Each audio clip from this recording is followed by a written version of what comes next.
Piensa en la última vez que tuviste que salir corriendo al baño en mitad de la noche. Te levantas, caminas a oscuras y cuando llegas sientes ese ardor que te aprieta por dentro como si algo estuviera inflamado. Orina poca.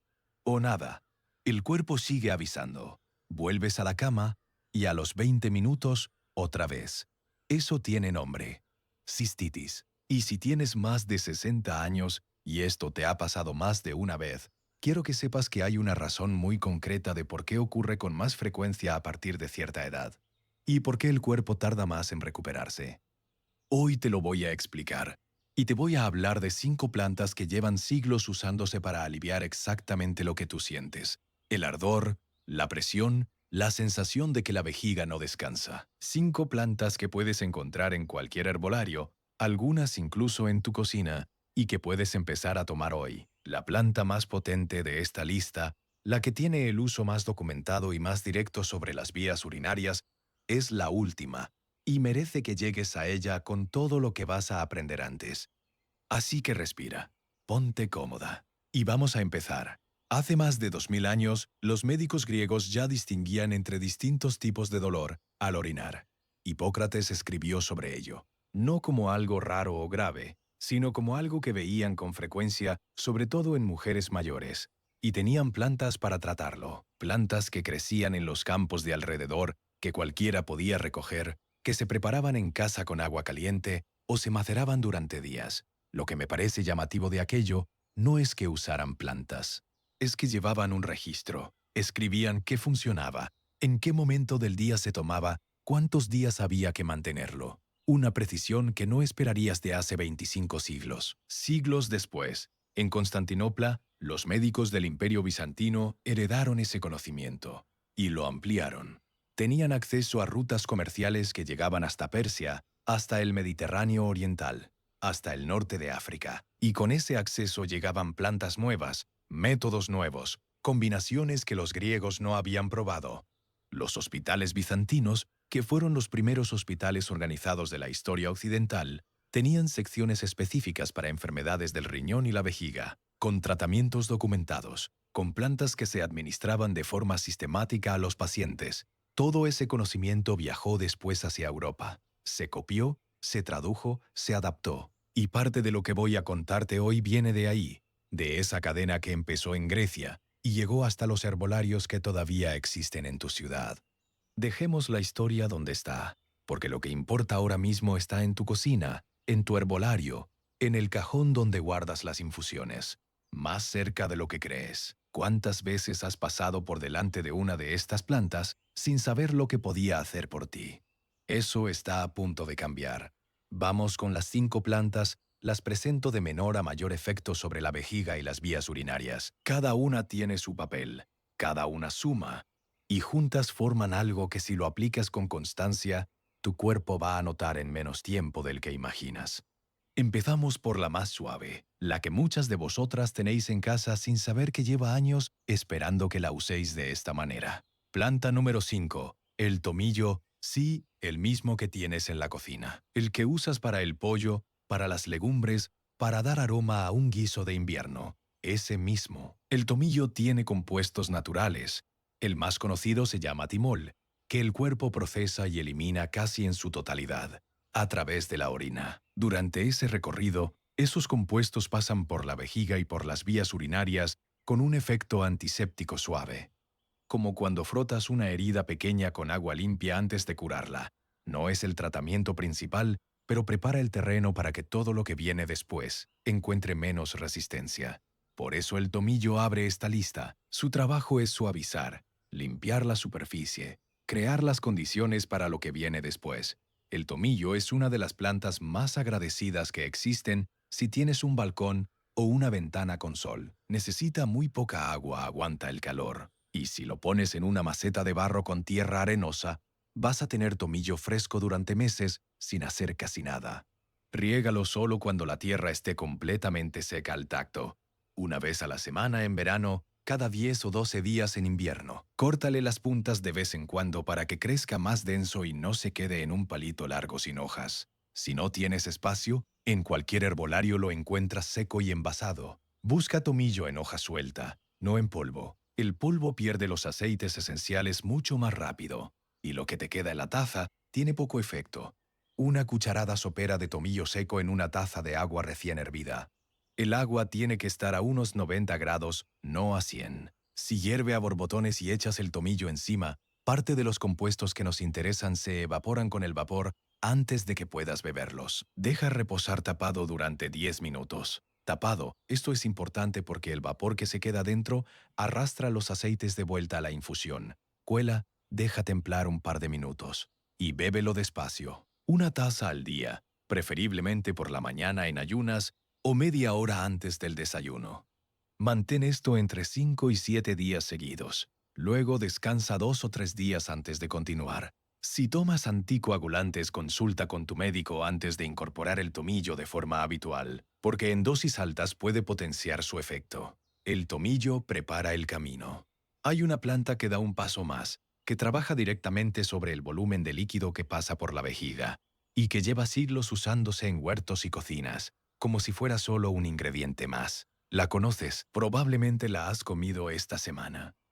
Y lo que hace por tu sistema urinario va mucho más allá de lo que imaginas.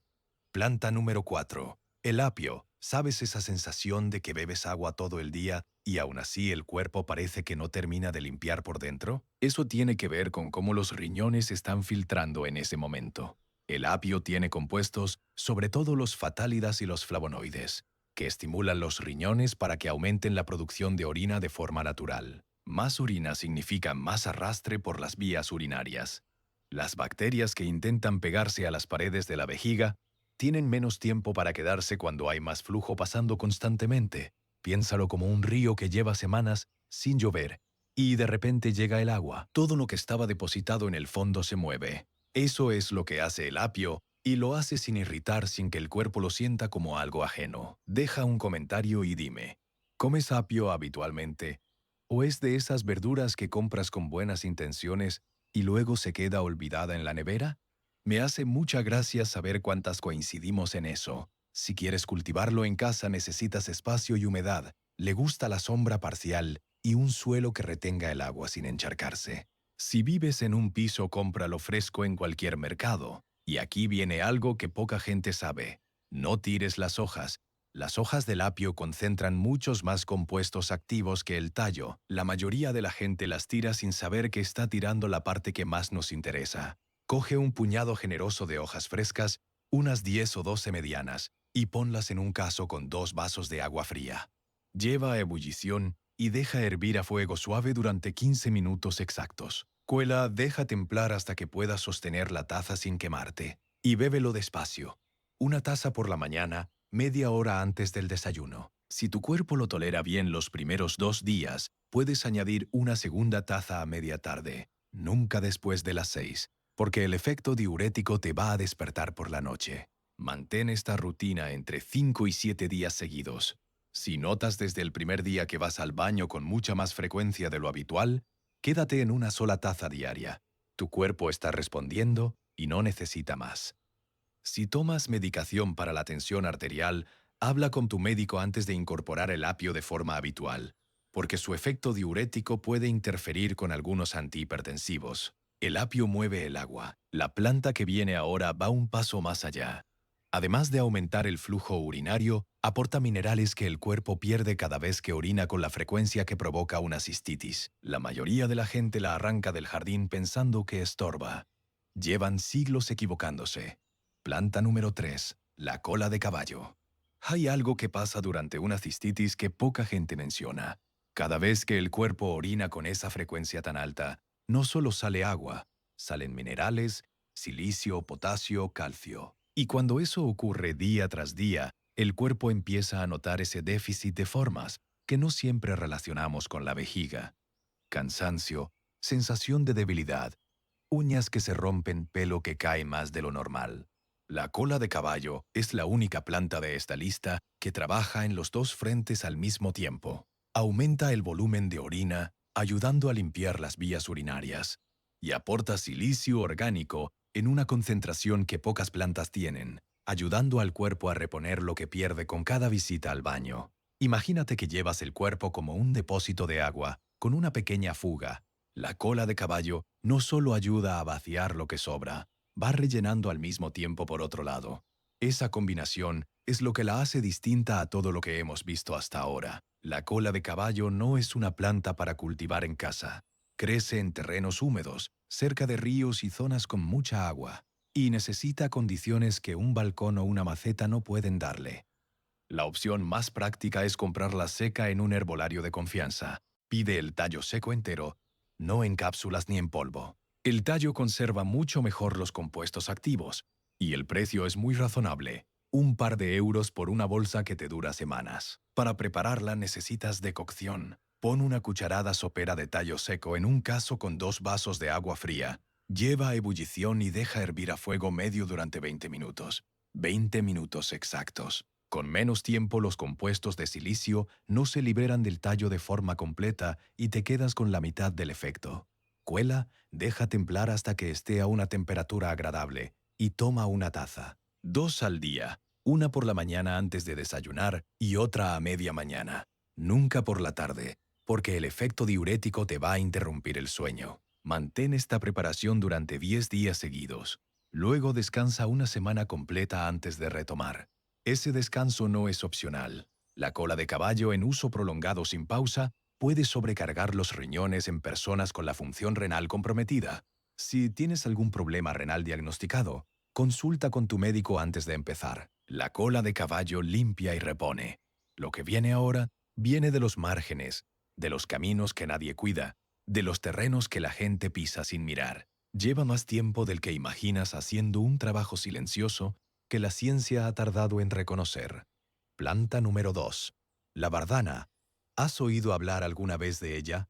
Poca gente la conoce por su nombre, y sin embargo, lleva siglos creciendo en los bordes de los caminos, en los márgenes de los campos, en esos lugares que nadie cuida y que la gente pasa de largo sin mirar. Una planta discreta, que ha hecho un trabajo enorme en silencio. La bardana tiene compuestos que actúan sobre el hígado y los riñones al mismo tiempo, estimulando la eliminación de toxinas y aumentando el flujo urinario de una forma que las plantas anteriores no hacen. El apio y la cola de caballo trabajan en el camino urinario.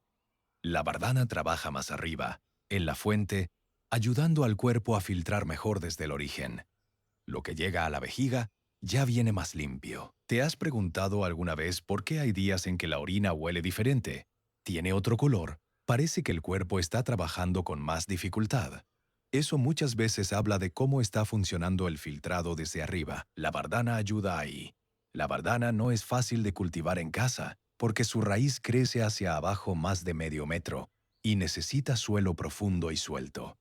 En herbolario la encuentras sin problema, tanto la raíz seca como la hoja seca. Para este uso concreto, pide la raíz seca. Es la parte con mayor concentración de los compuestos depurativos que buscamos. Una cucharadita y media de raíz seca troceada en un caso con 2 vasos de agua fría.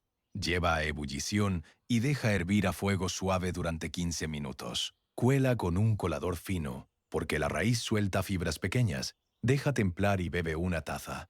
Una sola taza al día, por la mañana, durante 7 días seguidos.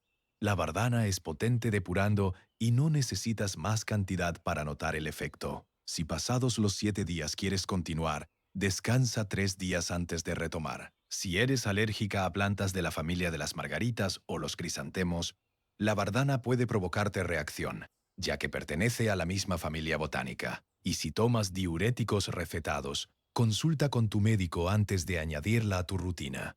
La bardana depura desde dentro. Hemos recorrido 4 plantas, 4 aliadas que preparan, limpian, reponen y depuran. Y ahora llegamos a la que ha estado esperando desde el principio de este vídeo, la que tiene el uso más documentado, más específico y más directo sobre la vejiga y las vías urinarias, la que generaciones de mujeres usaron antes de que existiera ninguna pastilla para esto. Planta número 1. La gayuba. Hay una pregunta que me han hecho muchas veces. ¿Por qué hay mujeres que tienen cistitis una y otra vez, aunque tomen antibióticos, aunque beban mucha agua, aunque hagan todo lo que les dicen? La respuesta tiene que ver con algo que el antibiótico no siempre resuelve del todo. Hay bacterias, sobre todo la bacteria llamada E. coli, que tienen la capacidad de adherirse a la pared interna de la vejiga de una forma tan firme que el simple flujo de orina no las arrastra. Se quedan pegadas, y cuando el tratamiento termina, si alguna ha sobrevivido, empieza otra vez. Eso explica por qué hay mujeres que hacen todo bien, y aún así la cistitis vuelve. Hay algo que poca gente sabe sobre cómo cambia la vejiga después de los 60. Los estrógenos protegen la mucosa que recubre la vejiga y las vías urinarias. Cuando los niveles de estrógenos bajan, esa capa se adelgaza, y una mucosa más delgada es más fácil de colonizar. Por eso la cistitis aparece con más frecuencia después de la menopausia, y por eso a veces cuesta más que el cuerpo la resuelva solo. La gayuba actúa en ese mismo punto. Ayuda a que la mucosa tenga un entorno menos favorable para las bacterias, independientemente de los niveles hormonales. Eso es lo que la hace especialmente útil para mujeres mayores de 60 años. La gayuba tiene un compuesto que se llama arbutina. Cuando la bebes en infusión, el cuerpo la absorbe y la transforma durante la digestión, y lo que llega a la vejiga es un compuesto llamado hidroquinona. La hidroquinona actúa directamente sobre esas bacterias que se han instalado en las paredes de la vejiga. Piénsalo como si la propia orina llevara incorporado algo que dificulta que las bacterias se agarren, haciendo que la pared de la vejiga sea menos hospitalaria para que se instalen. Eso es lo que hace que generaciones de mujeres la hayan usado durante siglos, mucho antes de que existiera ninguna análisis de orina, ninguna tira reactiva, ninguna receta médica.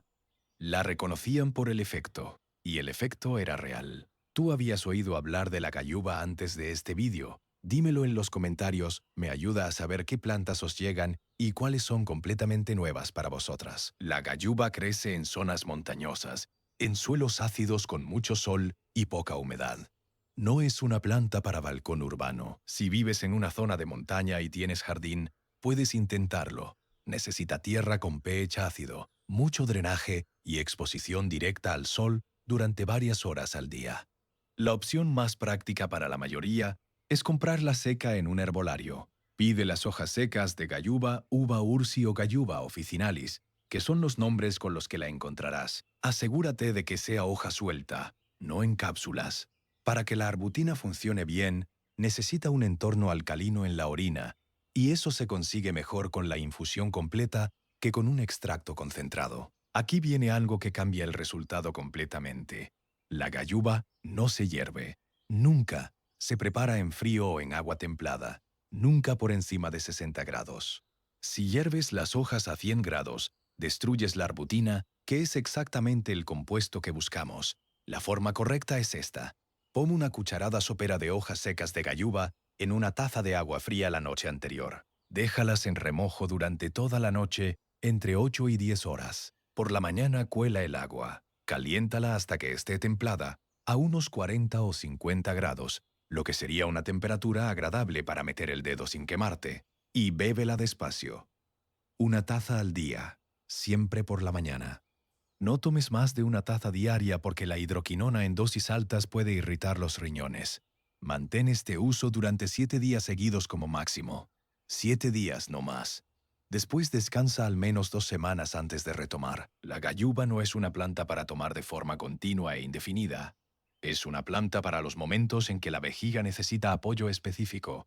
Y en esos momentos hace un trabajo que pocas plantas pueden hacer. Muchas mujeres me preguntan si la gayuba puede tomarse de forma preventiva, cuando no hay una cistitis activa sino solo esa sensación de que el cuerpo está más vulnerable de lo normal.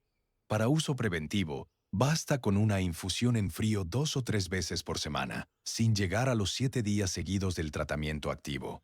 Eso mantiene el entorno urinario más equilibrado, sin sobrecargar los riñones, y marca la diferencia para muchas mujeres que de otra forma esperarían a que el ardor apareciera para actuar. Hay algo más que puedes hacer para que la gayuba funcione mejor. Durante los días que la tomes, aumenta el consumo de alimentos que alcalinizan la orina, verduras de hoja verde, patata cocida, zanahoria, y reduce el café, el alcohol y los alimentos muy ácidos. La arbutina trabaja mejor en un entorno alcalino, y tú puedes crear ese entorno con lo que comes. ¿Sientes que llevas tiempo buscando algo que realmente marque una diferencia con la vejiga y no solo tape el problema por unos días? Eso es exactamente para lo que está pensada esta planta. Para acompañar, para reforzar, para que el cuerpo tenga más recursos cuando más los necesita. Eso es algo que los herbolarios de toda Europa sabían hace siglos sin necesitar ningún laboratorio para comprobarlo. Lo sabían porque lo veían. Y ahora tú también lo sabes. La gayuba no es adecuada durante el embarazo ni la lactancia. Y si tienes problemas renales o tomas medicación para el riñón, consulta con tu médico antes de usarla. Rutina de 30 días con la gayuba como eje. 4 semanas. Cada una con su propio ritmo y su propio propósito. Semana 1. Los primeros 7 días son de escucha. Empieza cada mañana con la infusión de gayuba preparada la noche anterior, en frío, como te expliqué. Tómala templada, despacio, antes de desayunar. Durante esa misma semana, añade 2 vasos más de agua de lo que bebes normalmente a lo largo del día. No zumos, no infusiones adicionales. Agua sola. La gayuba necesita que haya flujo para poder hacer su trabajo, y sin hidratación suficiente su efecto se reduce a la mitad. El microconsejo de esta semana: anota cada día cómo te sientes al orinar. No hace falta que sea detallado. Solo una palabra: mejor, igual, peor. Ese registro te va a decir mucho al final de los 30 días. Semana 2.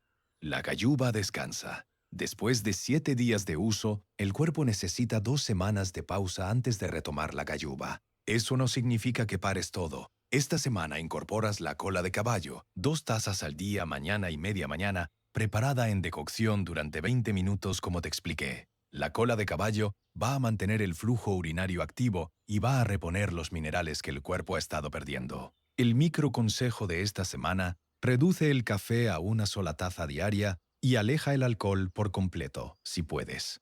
No para siempre. Solo estas 2 semanas, tu vejiga lo va a notar. Semana 3. Seguimos sin gayuba y esta semana el protagonismo es del apio y el tomillo juntos. Por la mañana, la decocción de hojas de apio, a media mañana. La infusión de tomillo. 2 plantas, 2 momentos del día trabajando en combinación.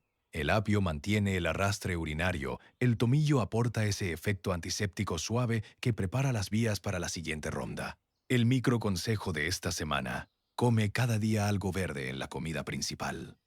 Espinacas, acelgas, judías verdes, lo que tengas. Los vegetales de hoja verde alcalinizan la orina y crean el entorno que la gayuba va a necesitar cuando vuelva la semana que viene. Semana 4. La gayuba vuelve. Misma preparación que la primera semana. Remojo en frío la noche anterior, templada por la mañana, una sola taza al día. Durante 7 días esta semana es de consolidación. El cuerpo ya conoce la planta, ya sabe cómo responder, y el efecto en esta segunda ronda suele notarse con más claridad que en la primera. El microconsejo de esta semana: vuelve a tu registro de la semana 1. Compara cómo describías cada día entonces con cómo lo describes ahora. Esa comparación vale más que cualquier análisis. La constancia es lo que marca la diferencia entre probar una planta una semana y realmente darle al cuerpo el tiempo que necesita. Al final de los 30 días tienes un cuerpo que ha pasado por 4 semanas de apoyo progresivo, de limpieza, de reposición y de consolidación. Eso no se improvisa, se construye exactamente así, día a día, planta a planta. Y con eso hemos llegado al final. 5 plantas. El tomillo, que prepara las vías urinarias desde dentro con su efecto antiséptico suave, el que nadie esperaría de una hierba de cocina. El apio, que mueve el agua, aumenta el flujo y arrastra lo que no debería quedarse instalado. La cola de caballo, que limpia y repone al mismo tiempo sin dejar el cuerpo vacío después de tantas visitas al baño. La bardana, que trabaja más arriba, depurando desde el origen para que lo que llega a la vejiga ya venga más limpio. Y la gayuba, la que lleva siglos siendo el recurso de las mujeres que sabían lo que tenían entre manos, la que va directamente a por las bacterias que se aferran a las paredes de la vejiga. 5 plantas, 5 formas distintas de decirle a tu cuerpo que lo estás cuidando. Antes de que te vayas, cuéntame en los comentarios cuál de estas 5 plantas conocías ya. Me ayuda a preparar mejor los próximos vídeos, y además, así otras personas que lleguen aquí pueden ver que no están solas en esto. Porque la cistitis es de esas cosas que se sufren en silencio, que se aguantan, que se normalizan cuando no deberían normalizarse. Si este vídeo le pone nombre a algo que sentías pero no sabías cómo explicar, ya ha valido la pena. Si tienes cerca a alguien que lleva tiempo con molestias urinarias y no sabe por dónde empezar, pásale este vídeo. A tu cuñada, a una vecina. a quien se te venga a la cabeza ahora mismo. A veces la información que cambia algo llega por un mensaje de WhatsApp a las 10 de la mañana. Una advertencia antes de cerrar, que no me puedo saltar.